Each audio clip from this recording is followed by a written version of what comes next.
Hello guys, Radhe Radhe. तो कैसे हैं आप सब? चलिए बिना देर किए आपके बाकी सारे सवालों के जवाब मैं दे देता हूँ एक एक करके। तो सवाल ये है कि शिवानी को लेके घर वालों का रिएक्शन क्या होगा, विद्या का रिएक्शन क्या होगा और क्या अरमान और माधव उसे एक्सेप्ट कर पाएंगे, शिवानी के आने के बाद क्या ड्रामा होगा। तो पहले तो मैं ये बताता हूँ कि सबके सब आश्चर्यचकित तो होने वाले हैं कि आखिर शिवानी इतने साल तक थी कहाँ। और विद्या को तो निश्चित ही बहुत ही बुरा लगने वाला है, उसके कलेजे पे छुरियाँ चलने वाली है।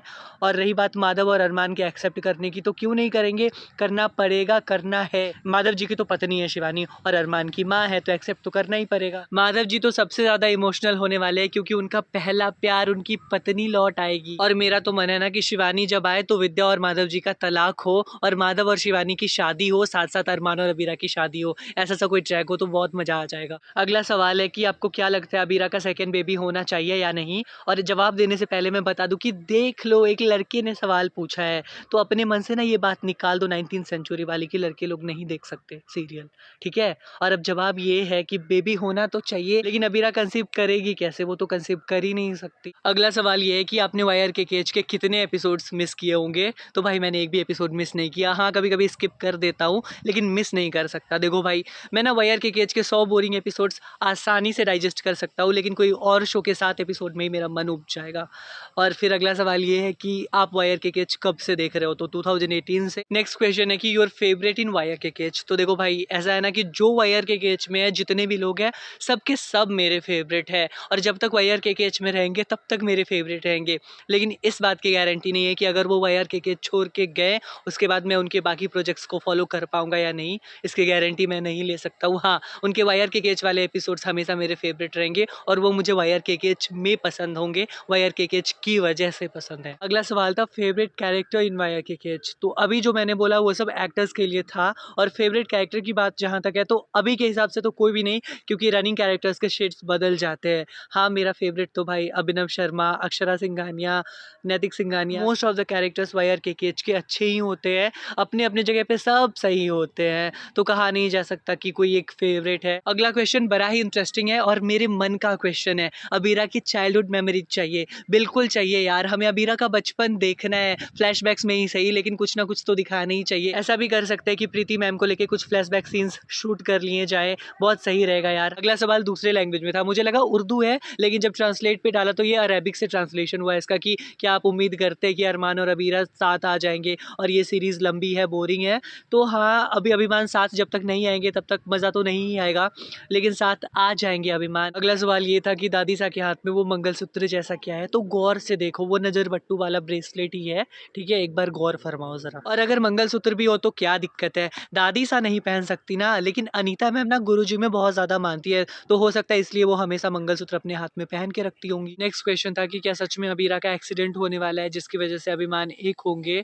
तो मे भी ऐसा ट्रैक हो भी सकता है, वो बीटीएस आएगा तो देख ही लोगे। और फिर कि अभिमान कब साथ आएंगे, तो अभी थोड़ा टाइम लगेगा उनको साथ आने में, तो दिल संभाल के बैठो, दिल थाम के देखो। अगला सवाल है कि क्या वायर के केज की नेक्स्ट वीक टीआरपी इंक्रीज होगी।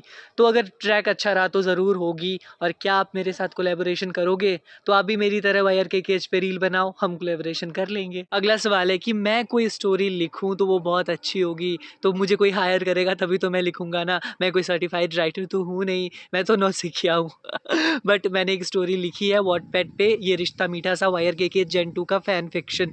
और हाँ, यहाँ पे मैं कोई वॉटपैड का प्रमोशन नहीं कर रहा हूँ। And thank you very very very much कि आपने मुझ पे इतना गौर किया, मुझे इतना एक्नॉलेज किया, अप्रिशिएट किया। आप सबकी यही सारी बातों की वजह से ही तो मैं हमेशा मोटिवेटेड रहता हूँ। आगे 5 सवाल है, एक ही इंसान ने पूछा है, तो एक सवाल का जवाब मैं पहले ही दे चुका हूँ इसी वीडियो में, बाकी चारों सवाल का जवाब अभी दे देता हूँ। सवाल देखिए, जिस हिसाब से ये ट्रैक चल रहा है तो ये जनरेशन 6 साल तक चलेगी और अगला जनरेशन नहीं आएगा, तो मेरा तो मन है कि ये जनरेशन 10 साल तक चले और खींचा जा सकता है, बहुत कुछ है दिखाने के लिए, और अगले जनरेशन की तब देखेंगे। ओजी अक्षरा की लेगेसी और सीरत, क्योंकि सीरत को लोग पसंद नहीं करते, तो बहुत लोग बहुतों को पसंद नहीं करते, वो सबकी अपनी अपनी होती है, बाकी सब अच्छे। और अक्षरा की लेगेसी की बात है तो भाई बहुत सारे लोग हैं ना जो बहुत सच में जो लॉयल फैंस है ना, वो जेन 1 की वजह से लॉयल है, क्योंकि जेन 1 ने बेस सेट करके दिया है। अब कोई भी जनरेशन आए, लोग वायर के केज देखेंगे ही देखेंगे। अगर इस पे बात करने पे आए ना तो सच में बहुत ही ज्यादा लंबी खिंच जाएगी वीडियो, तो सिर्फ एक लाइन में समझो, जेन 1 के रीरन्स पे जो इतनी ज्यादा टीआरपी आती है, जो बार बार जेन 1 के रीरन्स परफॉर्मेंस होते हैं, इससे पता चलता है कि अक्षरा को लोग कितना पसंद करते हैं। बाकी तो हर जनरेशन खूबसूरत है और हर जनरेशन का योगदान है कि वायर के केज 16 साल चल गया। आगे है कि युवराज को वापस आना चाहिए या नहीं, अरमान वर्सेज युवराज। तो मैं तो चाहता हूँ कि अगर युवराज आए ना तो युवराज वर्सेज आरके हो जाए और अभिमान एक हो जाए, ठीक है। और नेक्स्ट है कि अभिमान डिजर्व देयर ओन सॉन्ग। तो हाँ भाई, अभिमान डिजर्व देयर ओन सॉन्ग। मैं तो चाहता हूँ ना कि अबीरा अपने वॉइस में ओ गाना गाए, अभिमान का एक अपना सॉन्ग हो और एक ओ गाना का मेल वर्जन भी हो। आगे है कि क्या आप मेरे लिए वायर के केज के चारों जनरेशंस का कंपैरिजन करोगे? तो हाँ, कर देंगे, टाइम मिलेगा तो एक वीडियो आपके लिए भी हम ज़रूर बनाएंगे। और ये लास्ट है कि कुछ नहीं, वायर के केज के कंटेंट्स बनाते रहो, तो वो तो मैं बनाता ही रहूँगा। और ये कि मैसेज जा नहीं रहा है, तो मेरे पे तो मैसेज रिक्वेस्ट आते हैं, आपकी आईडी में मे बी कोई ग्लिच हो, अगर आप कहो तो मैं ही सामने से मैसेज कर देता हूँ। तो भाई लोगों और दीदी लोगों, अब हो गए हैं सारे क्वेश्चंस खत्म। हम फिर जल्दी नए वीडियोस के साथ आएंगे। तो अगर वीडियो पसंद आई हो तो please do like, share and subscribe. और हाँ, थैंक यू, बाय बाय।